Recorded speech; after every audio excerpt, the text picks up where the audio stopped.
कुंवारे मर जाना पर इन 3 लक्षण वाली लड़कियों से कभी भी शादी मत करना। जी हाँ दोस्तों, यानी वो कौन सी 3 लक्षण वाली लड़कियां हैं जिन्हें हमें उनसे शादी नहीं करना चाहिए।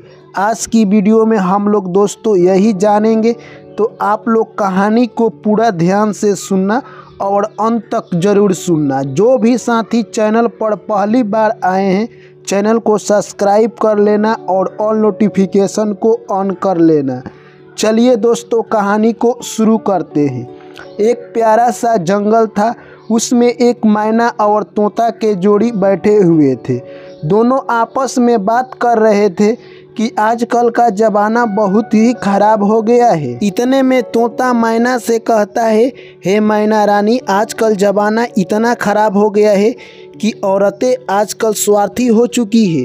वो अपने स्वार्थ के लिए कुछ भी कर सकती है, यहाँ तक कि वो कितना हद तक गिर जाएगी ये भी कोई नहीं जानता। यह बात सुनकर मैना रानी बोलती है कि हे पिया जी, आप कैसे कह सकते हैं कि औरतें कितनी हद तक गिर गई है। फिर तोता कहता है कि तुम इस तरह नहीं समझोगी, आओ तुम्हें एक कहानी के माध्यम से मैं समझाता हूँ। इतने में मैना कहती है, ठीक है पिया जी, आप कहानी सुनाइए, मैं अंत तक कहानी को सुनूंगी। तो चलिए दोस्तों, कहानी को शुरू करते हैं।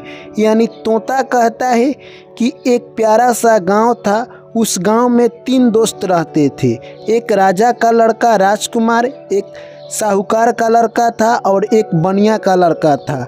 तीनों दोस्तों आपस में काफ़ी अच्छी दोस्ती थी, क्योंकि तीनों एक ही साथ पले बढ़े और पढ़ाई किए थे। तीनों जहाँ जाते एक ही साथ जाते और जो भी काम करते एक ही साथ करते। एक दिन तीनों बाग में घूम रहे थे, उतने ही देर में राजा के लड़का कहता है मेरे दोस्त, आज मैं ससुराल जाऊंगा और अपनी बीबी को लेकर आऊँगा। इतने में उनके दोनों दोस्त बोलते हैं, तुम ससुराल जाओगे तो हम लोग क्या करेंगे। इतने में राजा के लड़का कहता है कि तुम लोग भी चलना। इतने में साहूकार का लड़का फिर कहता है कि हम लोग जाकर आखिर वहाँ क्या करेंगे। राजा के लड़का कहता है कि तुम लोग भी चलना और वहाँ से घूम आना। तीनों शाम होते ही निकल जाते हैं उसके ससुराल के लिए। दोस्तों वहाँ पर जाते हैं तो देखते हैं कि काफ़ी वहाँ का अच्छा माहौल था। राजा के लड़का राजकुमार अपने ससुराल चल जाता है और उसका दोनों दोस्त उसी गांव में घूमने लगते हैं। घूमते घूमते उनको एक वेश्या का घर दिखाई देता है। वहीं पर जाते हैं, एक बूढ़ी माँ बैठी हुई थी।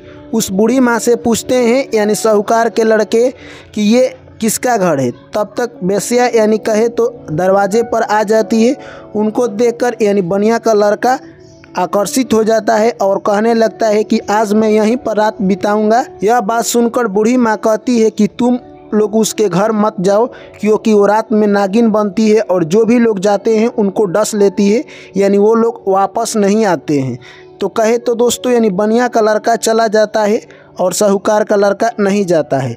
साहूकार का लड़का बूढ़ी माँ की बात सुनने लगा, फिर पूछता है कि अब क्या करना होगा, हमारा दोस्त तो चला गया है।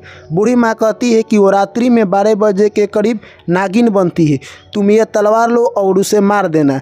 वो लड़का बूढ़ी माँ की बताए तरीके से काम करता है और एक तलवार लेकर उसके रूम में जाकर छिप जाता है। और जैसे ही वो 12 बजने वाला था, अब नागिन के रूप धारण कर बनिया के लड़का को अब नागिन डसने ही वाली थी। उतने देर में साहूकार के लड़का कहे तो तलवार से नागिन को मार देता है। और दोस्तों वो मार कर यानी कहे तो उसी रात्रि में जा रहा था घर। तब तक उसे दिखाई देता है कि एक स्त्री रात्रि भरी में यानी कहीं तेजी से जा रही है। वो साहूकार का लड़का उस स्त्री का पीछे करने लगता है। देखता है कि वो स्त्री काफ़ी तेज़ी में जाकर अपने आशिक से मिलती है और कहती है कि आज के बाद मैं आपसे मिलने नहीं आऊँगी। इतने में उसका आशिक गुस्सा हो जाता है और कहने लगता है कि आज तुम इतना देरी क्यों कर दी।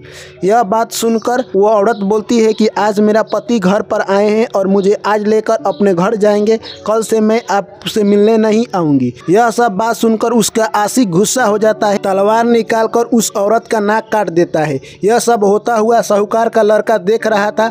वो तलवार निकालता है और उसके आशिक को काट देता है। वो औरत वहाँ से भागी भागी घर आती है। अब वो सोचने लगी कि मैं इसका इंजाम किसके ऊपर लगाऊं। अगर सुबह होता है और लोग मेरे बारे में जानेंगे तो मेरे मुंह पर कालिका पोंछने लगेंगे। वो औरत सोच ही रही थी। तब तक इतने में वो लड़का था जो साहूकार का, वो आगे बढ़ते जा रहा था। उसे जाते जाते अचानक एक मंदिर मिल गया। सोचा कि इस मंदिर में आराम कर लेता हूँ। जैसे ही वो आराम कर रहा था तब तक देखता है कि कुछ चोर एक लड़की को लेकर आते हैं और वहाँ पर बलि चढ़ाने की बात करते हैं। यह सब बात सुनकर वो तलवार फिर निकालता है और चारों चोर को मार देता है और उस लड़की को आज़ाद करा देता है। लड़की जैसे ही आज़ाद होती है तो रोने लगती है कि रात्रि में मैं कहाँ जाऊँगी, आप मेरे घर छोड़ दीजिए।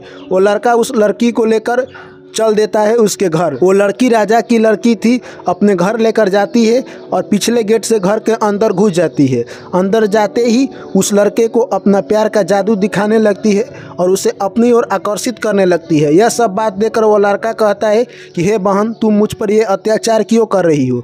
इतने में वो ज़ोर ज़ोर से चिल्लाने लगती है और उसके सारे सिपाही और मंत्री जग जाते हैं और उस लड़के को पकड़ लेते हैं। दोस्तों, इधर जो औरत नाक कटवाकर अपने घर गई थी उसने एक दिमाग लगाया। उसने अपने पति के ऊपर इल्ज़ाम लगा दिया कि मेरा पति रात में नाक काट दिया है। दोस्तों, जैसे ही सुबह हुआ तो कहे अब राजा के दरबार में दोनों को पेश किया गया। जिस लड़की को वो लड़का मंदिर से बचाया था उसके लिए राज दरबार में सुबह सभी लोग इकट्ठे हुए। उतने ही देर में उधर से एक और मामला सामने आ जाता है। उस औरत को उसका पति नाक काट दिया है, उसको भी राज दरबार में पेश किया गया। और साहूकार का लड़का था, वो एक वेश्या को मार देता है, उसका भी मामला राजा के दरबार में आ जाता है।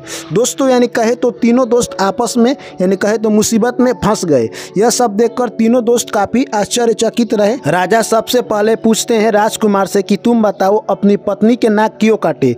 यानी राजकुमार के पास कोई जवाब नहीं था, वो स्वीकार कर लेता है। उसके बाद बनिया के लड़के से पूछते हैं कि तुमने वेश्या को क्यों मारा। उसके पास भी कोई जवाब नहीं था, वो स्वीकार कर लेता है। उसके बाद राजा साहूकार के लड़के से पूछते हैं कि तुम मेरे लड़की के साथ छेड़खानी क्यों कर रहे थे। इतने में साहूकार का लड़का कहता है, हे महाराज, आप मेरी एक विनती है, आप सुन लीजिए, उसके बाद जो आपको सजा देना है आप वो सजा दीजिएगा। इतने में दोस्तों वो कहने लगा कि मैं साहूकार का लड़का और बनिया का लड़का और आपका लड़का यानी राजकुमार, हम लोग राजकुमार के ससुराल गए थे। वहाँ पर राजकुमार अपने ससुराल चला जाता है और हम लोग यानी बनिया के लड़का और साहूकार के लड़का हम लोग उसी गांव में घूम रहे थे। तब तक एक वेश्या का घर दिखाई दे दिया, उसमें बनिया का लड़का चला जाता है। यह सब बात मैं एक बूढ़ी औरत हमें बता रही थी कि वहाँ जो भी गया है वहाँ से लौट कर नहीं आया है। यानी वो औरत रात में नागिन बन जाती है और सभी को डस लेती है। मैंने तलवार लिया और गया उस वेश्या को रात में मार दिया। तो इसके बाद राजा कहते हैं कि तब तो यानी बनिया का लड़का निर्दोष है, उसको निर्दोष घोषित कर दिया गया। उसके बाद फिर साहूकार का लड़का कहता है मैं उस वेश्या को मारकर आ ही रहा था, तब तक देखा कि एक औरत रात में दौड़ी दौड़ी जा रही है। मैंने उसका पीछा किया और वो अपने आशिक से मिलकर कुछ बात करने लगी और कुछ बात बतिया ही रही थी। तब तक उसका आशिक तलवार निकालकर उसका नाक काट देता है, जो कि वो आपकी बहू थी, जो कि हमारे दोस्त यानी राजकुमार की पत्नी थी। वो घर जाती है और अपने राजकुमार पर इल्जाम लगा देती है। उसके बाद राजा कहते हैं तब तो राजकुमार भी निर्दोष हुआ। उसके बाद फिर कहता है वो लड़का मैं उस औरत के आशिक को मारकर मंदिर में जाकर आराम ही कर रहा था, तब तक कुछ चोर आते हैं आपकी लड़की को लेकर और बलि चढ़ाने वाले थे। मैं तलवार निकालकर उन चारों चोर को मार देता हूं। उसके बाद आपकी लड़की कहने लगती है कि हे भैया, इतने रात्रि में मैं अकेले घर नहीं जा पाऊंगी, आप मुझे घर तक छोड़ दीजिए। तो मैं उसको घर में लेकर आता हूं पिछले गेट से, और वो घर पर आते ही यानी प्यार का जादू मुझ पर डालने लगी और मैंने इनकार कर दिया। इतने में वो चिल्लाने लगी और आपके यानी मंत्री और सिपाही जग कर मुझे पकड़ लिए। यही मेरा पूरा यानी गुनाह है और जो मैंने किया आपके साथ रख दिया बात को। यह सब बात सुनते ही राजा समझ गए कि इसमें मेरी बेटी और बहू का बहुत बड़ा चाल है। उसके बाद तीनों को निर्दोष घोषित कर देते हैं राजा, और अपने बहू को कारावास में डाल देते हैं और अपने बेटी को भी कारावास में डाल देते हैं। उसके बाद राजा कहते हैं कि ऐसे 3 औरत से कभी भी हमें शादी और दिल नहीं लगाना चाहिए। जो औरत अपने पति को छोड़कर आशिक में मगन हो, और दूसरा जिसकी हेल्प की जाए और वो आपको ही यानी फंसाने में लग जाए। ऐसे औरत से कभी भी शादी नहीं करना चाहिए। और तीसरा, चरित्रहीन औरत से आपको कभी भी शादी नहीं करना चाहिए, चाहे आप कुंवारे रह जाएं। तो दोस्तों, इस कहानी से आपने क्या सीखा कमेंट करके हमें ज़रूर बताएं। वीडियो अच्छा लगा है तो लाइक शेयर और कमेंट जरूर कीजिए। चैनल को अभी तक सब्सक्राइब नहीं किए हैं तो सब्सक्राइब कीजिए। चलिए आपसे मिलते हैं नेक्स्ट कहानी में, तब तक के लिए सभी साथियों को मेरा प्यार भरा नमस्कार। Thank you, take care, bye bye, जय श्री कृष्ण, राधे राधे।